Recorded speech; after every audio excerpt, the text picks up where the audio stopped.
I absolutely was willing to take a risk when it came to buying this place. I knew even if I failed, I could always start over.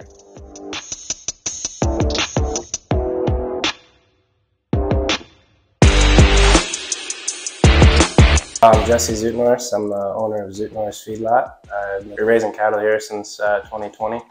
I grew up a couple miles from Lebanon on my dad's farm, and I got to be around him a lot growing up, so that helped me to get to where I am today.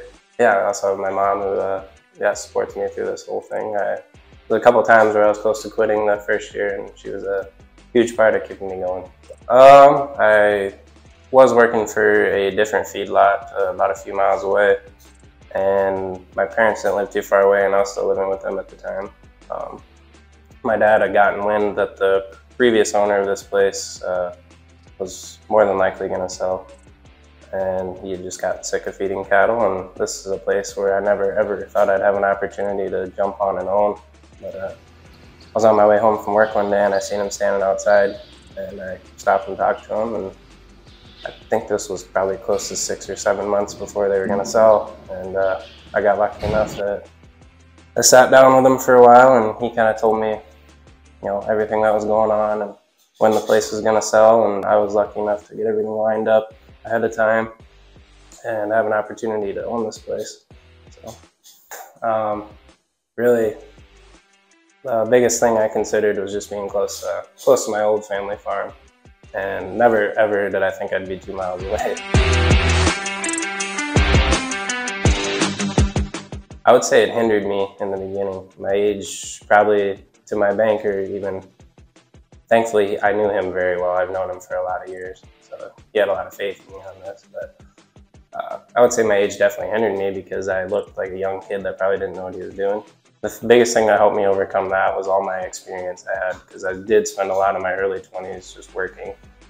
I worked on a big custom feed yard before this and got to kind of see how everything ran, and that's helped me out a lot. So, one of the biggest obstacles was when we first moved here, the amount of money it takes to get going. And you're sitting there looking at all the numbers, wondering how in the world is it ever going to work. But yeah, we kept going. You push through the first few years, and it's kind of amazing how much it turns around and how much you figure things out and where to spend money and where not to, and how quickly you overcome all that.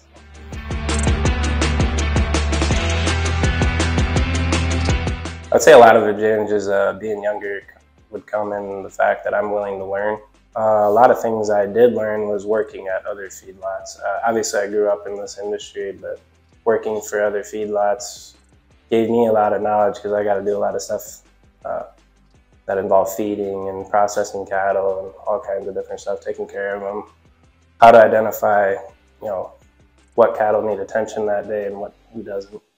Another thing I learned was the technology that you can put into these feedlots now, where we can put everything on an iPad, for example, and it takes care of a lot of that stuff for you. It's a lot less paperwork, which is really nice.